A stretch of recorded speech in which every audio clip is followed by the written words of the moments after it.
ಎಲ್ರಿಗೂ ನಮಸ್ತೆ. Hi friends, ಎಲ್ಲರೂ ಹೇಗಿದ್ದೀರಾ? ನಾನು ಚೆನ್ನಾಗಿದ್ದೀನಿ, ನೀವು ಕೂಡ ಚೆನ್ನಾಗಿದ್ದೀರಾ ಅಂತ ಅಂದ್ಕೊಂಡಿದ್ದೀನಿ. ನಾನಿವತ್ತು ಶುಕ್ರವಾರ ಈವ್ನಿಂಗು ಕರ್ಗಲಮ್ಮನ ಪೂಜೆ ಮಾಡ್ಕೊಂಬರೋಣ ಅಂತ ಹೊರಟಿದ್ದೀನಿ. ಬನ್ನಿ ಫ್ರೆಂಡ್ಸ್, ನೋಡ್ಕೊಂಬರೋಣ. ನಾನಿವಾಗ ಪೂಜೆಗೆ ಹೋಗ್ತಾಯಿದ್ದೀನಿ. ನಮಗೆ ಮೇಯ್ನಾಗಿ ಬೇವಿನ ಸೊಪ್ಪು ಮತ್ತು ಮೊಸರು, ಅನ್ನ ಇದಿಷ್ಟು ನಾನೆಲ್ಲ ರೆಡಿ ಮಾಡಿ ಇಟ್ಕೊಂಡಿದ್ದೀನಿ. ಮತ್ತು ನಾವಿಲ್ಲಿ ಒಂದು ತುಂಬಿದ ಬಿಂದಿಗೆಯಲ್ಲಿ ನೀರು ಕೂಡ ಇಟ್ಕೊಂಡಿದ್ದೀನಿ. ಇದನ್ನೆಲ್ಲ ತಗೊಂಡು ಮನೇಲೂ ಕೂಡ ನಾನು ಪೂಜೆ ಮಾಡಿ ಈಗ ಹೊರಡ್ತೀವಿ. ಬನ್ನಿ ನೋಡಿ, ನಾವಿವಾಗ ಬಂದಿದ್ದೀವಿ ದೇವಸ್ಥಾನಕ್ಕೆ. ಇದೇ ದೇವಸ್ಥಾನ ಕರ್ಗಲಮ್ಮನ ಗುಡಿ ಅಂತ ಕರೀತಾರೆ. ಇದಕ್ಕೆ ಕಿಟಕಿ ಬಾಗಿಲು ಏನೂ ಇರೋದಿಲ್ಲ, ಓಪನ್ ಆಗಿರುತ್ತೆ ದೇವಸ್ಥಾನ.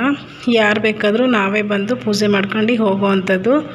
ಇದಕ್ಕೆ ಐನೂರು ಕೂಡ ಇರೋದಿಲ್ಲ, ನಾವೇ ಪೂಜೆ ಮಾಡ್ಕೊಳ್ಳೋ ಅಂಥದ್ದು. ಶುಕ್ರವಾರ ಮಂಗಳವಾರ ತುಂಬ ಇಂಪಾರ್ಟೆಂಟಾಗಿ ಇದಕ್ಕೆ ಪೂಜೆ ಮಾಡ್ತಾರೆ.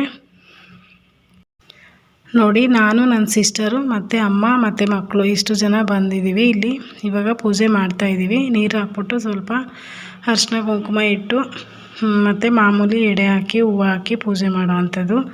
ಆಲ್ರೆಡಿ ಒಂದು 2-3 ಪೂಜೆ ಮಾಡ್ಕೊಂಡು ಹೋಗಿದ್ರು. ಹಾಗಾಗಿ ನಾವು ಮತ್ತೆ ತೊಳೆಯೋದೆಲ್ಲ ಬೇಡ ಅಂತೇಳಿ ಅಲ್ಲೇ ಸ್ವಲ್ಪ ನೀರನ್ನ ಚಮಕಿಸ್ಬಿಟ್ಟು ಇವಾಗ ಅದಕ್ಕೆ ಬಾಳೆ ಎಲೆನ ಹಾಕಿ ಮೊಸರನ್ನ ತೊಗೊಂಬಂದಿರೋದನ್ನು ಎಡೆ ಇಟ್ಟು ನಾವಿವಾಗ ಮಾಮೂಲಿ ಪೂಜೆನ ಹೇಗೆ ಮಾಡ್ತೀವೋ ಹಾಗೇ ಪೂಜೆ ಮಾಡ್ತಿದ್ದೀವಿ.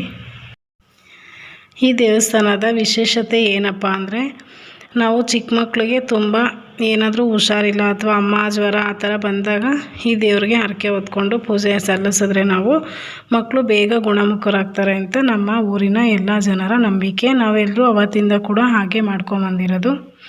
ಇವಾಗಲೂ ಕೂಡ ನಾವು ಊರಿಗೆ ಹೋದಾಗ ಅಮ್ಮನ ಮನೆಗೆ ಅಂತ ಬಂದಾಗ ನಾವು ಈ ಪೂಜೆನ ಮಾಡ್ತೀವಿ. ಮಕ್ಕಳಿಗೆಲ್ಲ ಒಳ್ಳೆಯದಾಗಲಿ ಅಂತ ಹೇಳಿ ಮಾಡುವಂಥ ಪೂಜೆ ಇದು. ನಾವು ತವ್ರ ಮನೆಗೆ ಬಾಣಂತನಕ್ಕೆ ಅಂತ ಬಂದಾಗ 5 ತಿಂಗಳು ಆದಮೇಲೆ ನಾವು ತಣ್ಣೀರನ್ನು ಮುಟ್ಕೋತೀವಿ. ಆ ಟೈಮಲ್ಲೂ ಕೂಡ ನಾವು ಇಲ್ಲಿ ಬಂದು ಪೂಜೆ ಮಾಡಿಕೊಂಡು ಮಾಮೂಲಿ ಮೊಸರನ್ನ ಎಡೆ ಇಟ್ಟು ದೇವ್ರಿಗೆ ಮಗುಗೆ ಒಳ್ಳೆಯದಾಗಲಿ ಅಂತ ಕೇಳಿಕೊಂಡು ನಾವು ಪೂಜೆ ಮುಗಿಸ್ಕೊಂಡು ಹೋಗ್ತೀವಿ. ಮತ್ತು ಎಲ್ಲ ಹೆಣ್ಮಕ್ಳು ಕೂಡ ತವ್ರ ಮನೆಗೆ ಬಂದಾಗ ಇಲ್ಲಿ ಬಂದು ಪೂಜೆ ಮಾಡ್ಕೊಂಡು ಹೋಗೋದಂತೂ ಯಾರೂ ಕೂಡ ಮಿಸ್ ಮಾಡ್ಕೊಳ್ಳೋದಿಲ್ಲ. ಹಾಗಾಗಿ ನಾವು ಕೂಡ ಇಲ್ಲಿ ಬಂದಾಗ ಪೂಜೆ ಮಾಡ್ತೀವಿ. ನಮಗೂ ಕೂಡ ಇಲ್ಲಿ ಬಂದು ಪೂಜೆ ಮಾಡೋದು ಅಂದರೆ ತುಂಬಾ ಖುಷಿ ಕೊಡುತ್ತೆ. ಮತ್ತು ಯಾರಿನ್ನೂ ನನ್ನ ಚಾನಲ್ನ ಸಬ್ಸ್ಕ್ರೈಬ್ ಮಾಡ್ಕೊಂಡೆ ನೋಡ್ತಾ ಇದ್ದೀರಾ, ದಯವಿಟ್ಟು ಈ ಕೂಡಲೇ ಸಬ್ಸ್ಕ್ರೈಬ್ ಮಾಡ್ಕೊಳ್ಳಿ ಅಂತ ನಾನು ನಿಮ್ಮಲ್ಲಿ ರಿಕ್ವೆಸ್ಟ್ ಮಾಡ್ಕೋತೀನಿ. ಹಾಗೆ ಒಂದು ಲೈಕ್ ಕೂಡ ಮಾಡಿ ಅಂತಲೂ ನಾನು ನಿಮ್ಮಲ್ಲಿ ರಿಕ್ವೆಸ್ಟ್ ಮಾಡ್ಕೋತೀನಿ. ನಾವು ಮೊಸರನ್ನ ಸ್ವಲ್ಪ ಎಡೆಗೆ ಅಂತ ಹಾಕಿ ಇನ್ನೊಂದು ಸ್ವಲ್ಪ ಇಟ್ಕೊಂಡಿರ್ತೀವಿ. ಅದನ್ನು ಈ ಥರ ಲಾಸ್ಟಲ್ಲಿ ನಾವು ಪೂಜೆ ಎಲ್ಲ ಆದಮೇಲೆ ಸ್ವಲ್ಪ ದೇವ್ರ ಮೇಲೆ ಮೊಸರನ್ನ ಹಾಕ್ತೀವಿ. ನೋಡಿ, ಈಗ ಕೊನೆಗೆ ನಾವು ಅದನ್ನೇ ಸ್ವಲ್ಪ ಭಂಡಾರ ಅಂತ ತೊಗೊಂಡು ಮೊಸರು ಮತ್ತು ಕುಂಕುಮ ಮಿಕ್ಸ್ ಮಾಡಿ ಹಣೆಗೆ ಇಟ್ಕೋತೀವಿ. ಈಗ ನಾನು ಸ್ವಲ್ಪ ಪ್ರಸಾದನ ಅಲ್ಲೇ ಬಿಟ್ಟು ಇನ್ನೊಂದು ಸ್ವಲ್ಪ ಮನೆಗೂ ಕೂಡ ಎಲ್ರಿಗೂ ಪ್ರಸಾದ ಕೊಡೋಣ ಅಂತ ಸ್ವಲ್ಪ ತೊಗೋತಾ ಇದ್ದೀನಿ. ಮತ್ತು ನನ್ನ ವಿಡಿಯೋ ನೋಡ್ತಿರೋ ಎಲ್ರಿಗೂ ಕೂಡ ಕರ್ಗಲಮ್ಮ ತಾಯಿ ಒಳ್ಳೇದು ಮಾಡಲಿ ಅಂತ ನಾನು ಕೇಳ್ಕೊತೀನಿ.